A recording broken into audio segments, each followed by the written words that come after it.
Yeah. Come check out the crib.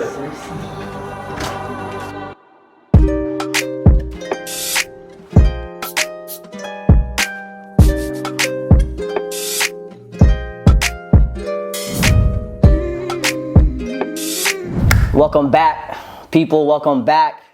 We're back with the Players Place podcast 2024. It's been a minute. You know, I haven't even had a one-on-one type intro like this yet. But we're back with a bang. We're going to be consistent this year. I got a crazy lineup going. And to start us off, we got my boy Kobi Thomas in the cut. You feel me? Yes, sir. Yes, sir. Yes, sir. First of all, I want to say thank you for hopping on the pod. Hell yeah, It's been bro. a bless. It's been a bless. For sure. I've been wanting to come on You here, feel bro. me? We finally made it happen. Finally got it going. And this is the first in-person one, so I'm happy I'm the first one, bro. You feel me, y'all boys? Yeah. The first in-person pod, had to get it going. It was only right to start off with Kobi. So Kobi, to start us off, bro, just give a little rundown of yourself. You know what I mean? We're not gonna. Bro, there's a lot of there's a lot of stuff I want to touch up on, but you know what I mean. Touch on a lot of stuff. Give a little intro for the people. But yeah, I'm sure Jerry's been my boy for the longest, so this is like my big brother right here. So he knows. But for all the people that are watching this, I'm Kobi Thomas. I'm a content creator, and I'm also obviously a football player, which is my main profession. I'm playing for Inter Miami, obviously the professional soccer team here in Miami. I grew up in Miami. I moved away once for footy. I'm not sure if you knew that. Yeah, but yeah, I moved to New York. Yeah. I moved to New York for a year, and then when Inter started up, I actually just came back down and just been here ever since, bro. It's been grinding. I've definitely had a long journey as an 18-year-old with footy, good and bad, but we here. Yeah, so you feel me? We here. That's a little rundown. And then I did just start content creation, as you know. Yeah. I put Jerry on, by the way, just for a little. Just for a little. I got a little lazy, but we up again. Don't worry about it. Don't worry about it. We definitely up.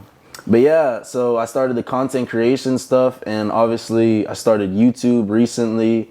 I started TikTok a couple months ago, and then I also am been on Instagram. Yeah, bro, I'm taking this content creation stuff serious. It's kind of an escape from the soccer world. Yeah, 100. And to entertain people, which I love. So yeah, no, 100. So you know, we got a lot of stuff I want to touch up on, of course. Sure. But we gonna start off with just the beginning, bro. So I'm gonna just ask, like, obviously, like, I always ask this question on my pods, like, what got you into soccer? What made you chose soccer? This, that, and the third. But, like, just give a little beginning. Obviously, you know, by the way, I had Kai on the pod, too. That's his brother. Shout out Kai. So Kai's his brother. So the beginning story might be a little similar, but they're different, of course. Yeah, bro. Basically, I don't know if anyone actually knows this watching, but I used to play hockey. Yeah, that's something that a lot of people don't know. Obviously, I was born into footy, so both of my parents are professionals. Obviously, Kai, my big brother, is also a professional now, and we all just kind of grew up just in a footy household. So it was definitely something. I did have to make a decision between hockey and soccer because I was also nice at hockey. Yeah, no, I knew you were nice at hockey. So, but when it came to that point, I was around footy so much that I was like, this is what I feel is right for me. Yeah. And obviously I'm so happy I made that decision because hockey's obviously not for me. It's just something I was good at and loved as a kid. But we grew up in it, me and Kai. My parents are they're coaches now, but they were always just teaching us just little things. And me and Kai really just grew up in it and just fell in love more and more every day. And obviously meeting people like you, friends that just were all footy players. So it was meant to be, bro. That's kind of how I got into it. Yeah. For real though. So soccer obviously was the choice, was obviously the path. You know, it's been booming since. But a little. Yeah. We're gonna talk about it. We're gonna unwrap that for sure. But you know, in terms of, you know, getting your career started, when would you think was like that time where you were like, Like I could, you know what I mean? I can do this. Yeah. You feel me? I'd say the first. I was always kind of the star kid in Parkland. And I obviously had the confidence. My dad was my coach, but that was local, so it was like I was never really thinking about the crazy bigger picture. I obviously always wanted to be a pro, but I think when I moved away for footy, that was when I was like, yo, like, hold up, something, like, I'm going somewhere with this. tight, Like, for real. when you really start traveling with footy, you realize it could take you everywhere. And it's taken me so many places across the world. And yeah, bro, I mean, that's really it. So you would say when you touched down in New York, When I touched down New York, bro, it was like, yo, I'm moved away for this. I'm locked in now. and then you're at City, right? I was at New York City FC, yeah. So in Queens, New York. Okay. I moved over there with my mom and my brother. Okay. And it was a sacrifice, and that's when I was like, I'm gonna take this, like, I'm gonna go far with this. They recruited me out, everything was free, and I obviously had confidence in myself, and I was like, you know what, like, this is gonna take me far. Yeah. Because it brought me out of my hometown to New York, just like that. Yeah, bro. A lot of people don't realize how hard that is, though. You know, because how old were you? Probably like 12, bro. You know what I mean, 12, bro? 13. At 12, 13, you know, And that's young. I was like, yo, like, You're just chilling, bro. in this little bubble. Yeah, right. Which crazy people are still in that bubble. Still in the bubble, like 20. yeah. Facts. So I'm kind of glad it happened for a reason, for sure. And I got out of that bubble and explored, and footy really took me there. So that's when I was locked in. So okay, sure. So boom, obviously grew up into footy, went to New York, and then now after New York, you headed back here. Mm-hmm. How you were in New York for how long? A year? A year only, yeah. A year only. It was a learning year for sure. Obviously, I was a kid. I moved away. Off the field, I had to learn so much, as well as on the field. But that helped me so much because when I came back to Inter, I was confident and I was ready. Leading into obviously an injury we'll get into, but yeah, bro, I don't know what year Inter started. That's what I've been trying to think of this whole time. I was like, bro, I don't know when Inter actually started. Yeah, nah, I don't know when it started, but I know that as soon as they called me, Kobi, boom, come play, like, everything's free, you're in Miami. Yeah. Like, Miami, I'm there. Done. And as MLS club, Academy, so hell yeah, I took the opportunity for sure. That's fire, for real though. So boom, New York, and then obviously back to Inter. You know what I mean? So then when you got to Inter, what year was that? Not the year, but like your academy year. 15. You're 15. So you were at, not you were at, but you were at Inter for U15 till now, basically. Till now. Yeah, so that's a lot of years. So that's a lot of years Since in the Inter. first year I've been there. Yeah. Yeah. So we're gonna unwrap that. But when you first got to Inter, what was your thought process? You know? I was so happy to be back. I was playing again with the kids I grew up with. Mills especially. Shout out Mills if you're watching this. That's my guy. Yeah, bro. And obviously Israel and all my guys. We're all happy. It was like, damn, like, we're all back together now. Like, we grew up together. Played for different teams, and now we're all on the same team. So I was happy about that. And then I'd say it was all good up until that first injury for me. I was happy to be there. I was excited for the season. And that season it was quick for me because obviously I had a detrimental injury, which... Yeah. So that injury was, we're going to talk about that now, honestly, but you had broke your leg, right? Yeah, nah. Yeah. Actually, I don't know why, but I like talking about it just because I know I'm helping people. So I'm glad we definitely we needed to bring that up because it was honestly probably one of the lowest moments. In footy, you have so many highs and lows. Yeah, 100. But there's some lows that really stand out. Yeah. In that low, it was almost like, damn, like it really, like, what do I do? Like I didn't know what to do. I was a kid. I couldn't walk. Yeah. I was in, the long cast. Yes, I remember I peeped you in that long cast, I was like peeing in a bottle and stuff, bro. Cause for all the people that don't know, I shattered my shin, so it broke. Like my shin broke. You didn't need surgery or anything, or was it just? I don't know. It was actually crazy. I was supposed to get surgery, but they literally just put like a little thing in the cast to prevent it from like moving and just keep it still and stuff, and that worked out for me. So I was, thank God I didn't get surgery. Yeah, non-surgical route's fire for sure. But yeah, I shattered my shin. First game of the year. First game against Texas, one of the Texas teams, yeah. And it was it was not only painful, but it was just like, how'd it happen though? Like, walk us through it. Basically, I actually remember this. I'm never gonna forget this. I picked up a ball from the center back as a midfielder, and I drove just like I was just driving with the ball, and I cut between like there's two midfielders, and I kind of slice it between them, and both of them just kind of like sandwiched you on this with my shin, and my shin just it was horrible. It was the most painful thing ever.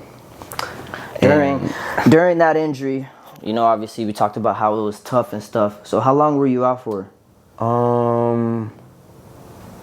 About probably eight months around there, plus the recovery. And then there was quarantine as well coming on that. So my whole season was done. Basically a year. That's the whole season was gone. Whole season, whole year. So your thought process, what was your thought process like? I didn't know what to do. And this happened for a reason. For all the ones that are watching this, everything happens for a reason, I promise you. That's one thing I definitely learned on my journey. And I was like, hold up, there's more to life than just soccer. And that's the brand I'm still moving with today, because I just think there's way more to life, and that's what really taught me that. So I started looking into new things. I remember I got into like fashion. I started selling like clothes. I remember. I was like a little hype beast. Yeah, I actually remember just selling and like just getting money, which is I mean, bro, you gotta do that. You gotta get money. I can't just I couldn't just sit around on my bed all day. So it really that was a positive. Obviously the negative was I couldn't play footy. I was just stuck. I felt like stuck. And for all the injured people or anyone that got injured, it's a mentally dark place. Challenge. Especially when you love the game so much. So good and bad for sure. Yeah. So boom, we overcame the injury. Now obviously he's up now. We up. Shout out my boy. Femi. Shout out the gang. Shout out Femi, bro. Always up ski. But so you're up now. And so after that season, So actually, I'm gonna ask this: when you came back, so after the year, after everything, your first official match, how was it? Like, how was it mentally? You know what I mean? Because when you suffer a big injury like that, it's like you said, it's a mental game. So how was it? Well, like I said, this time quarantine was going on. So when I came back, it was like that post-quarantine, no spectators, like, you know what I mean? Yeah. But I remember I had been injured, and then when I came back, I had months to just work by myself. So me and Kai, we grinded, gym, like I got big, like, so when I came back, I was like, I bet, like, I'm straight now. Blessed, It wasn't like I came back and only had like a little couple weeks or like month. Yeah, you had time to. I had time to work on myself. So when I came back, I remember I scored a half-line goal first game back. First game back, I chipped the keeper. That's blessed. Yeah, you had time. Hey, that's what I'm saying. Like sometimes it's a blessing in disguise. Like obviously you're not trying to get hurt and be out that long, but you came back up. You know what I mean? And I felt better, not only mentally, but physically too. So you're able to work on stuff that you normally can't work on during the season. You know, when you're with a full team. So that's definitely fire for sure. So that was U15 year. You got hurt. And came back U17. U17, and then we're gonna talk about your season right after that. So that is U17. Yeah. So how was that season?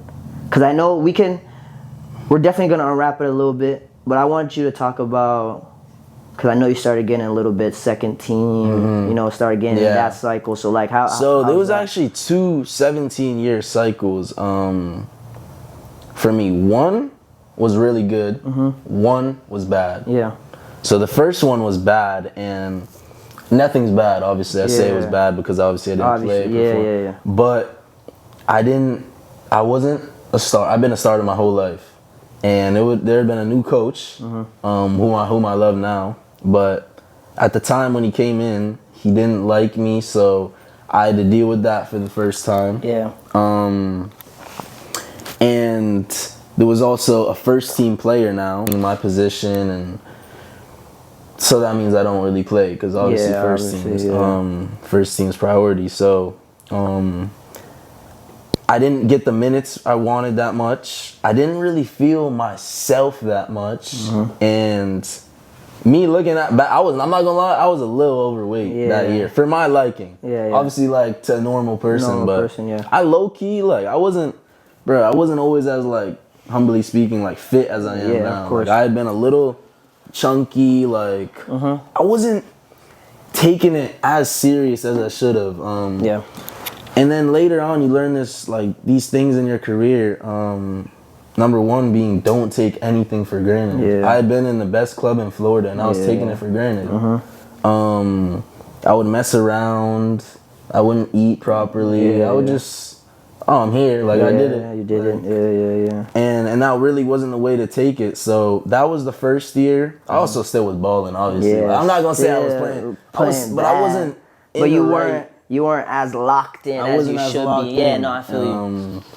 And I definitely could have been better that year, in my opinion. Second year, this is when I was really balling now. Like, I was consistently balling. The GA, I was balling until the one incident, which we'll probably get into. Oh, I know exactly what I was talking about, because I actually was watching that game.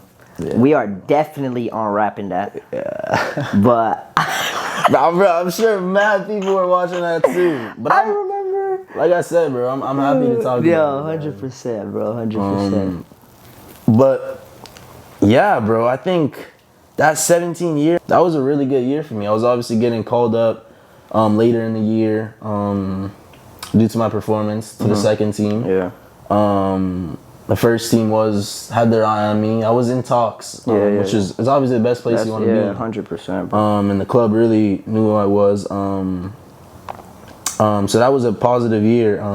Speaking into the incident, if you want to get more details on that, then we could talk about it. Oh my God, bro, I just be laughing. Yeah, no, I felt that. So we honestly just unwrapped from beginning till now, basically. Simple, just like that. So after this season, now you're in your U19 year, right? Right now I've been playing with the U19s. With the U19s, right?